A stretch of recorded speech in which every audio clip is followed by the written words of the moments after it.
আসসালামু আলাইকুম ইব্রান, কেমন আছেন সবাই? আশা করি সবাই ভালো আছেন। চলে এসেছি একটি নতুন ভিডিও নিয়ে, কিভাবে খুব সহজে চুলাতে চিকেন গ্রিল রান্না করা হয়।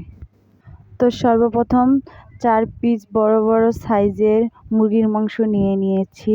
তারপর দিয়ে দিয়েছি পেঁয়াজ বাটা, তারপর দিয়ে দিয়েছি রসুন বাটা, তারপর দিয়েছি আদা বাটা, তারপর দিয়েছি 1 টেবিল চা চামচ লবণ, 1 টেবিল চা চামচ হলুদের গুঁড়া, 1 টেবিল চা চামচ মরিচের গুঁড়া, তারপর 1 টেবিল চা চামচ ধনিয়ার গুঁড়া দিয়েছি, তারপর 1 টেবিল চা চামচ জিরার গুঁড়া দিয়েছি, তারপর 1 টেবিল চা চামচ দিয়েছি মুরগির মাংসের মশলা, তারপর দিয়ে দিয়েছি সয়াবিন তেল। তারপর এগুলোকে ভালো করে মিক্স করে নিব, যাতে মশলাগুলো মুরগির মাংসের ভিতরে ঢুকতে পারে। দেখুন আমার এগুলো মিক্স করা হয়ে গেছে। তারপর এগুলোকে আমি গরম গরম তেলে ভালো করে ভেজে নিব।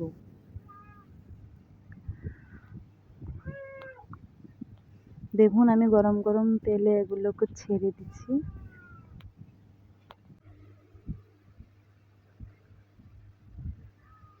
যারা যারা আমার চ্যানেলে নতুন তারা প্লিজ আমার চ্যানেলটি সাবস্ক্রাইব এবং লাইক করে দিবেন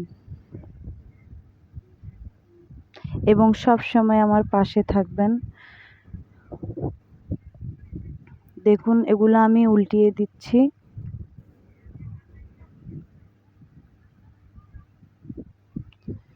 যারা এখনো এভাবে খান নাই তারা প্লিজ একবার এভাবে রান্না করে খেয়ে দেখবেন। খেতে কিন্তু অনেক সুস্বাদু। রেস্টুরেন্টে তো অনেক খেয়ে দেখেছেন, একবার এভাবে রান্না করে খেয়ে দেখবেন।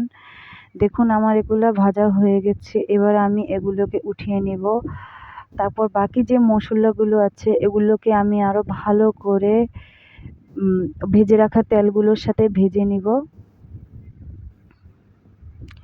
মশলাটাকে ভালো করে কষিয়ে নিতে হবে।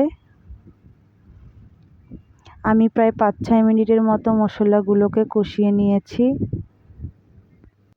আমি কিন্তু এই চিকেন গ্রিলটা লার্কির চুলায় রান্না করতেছি।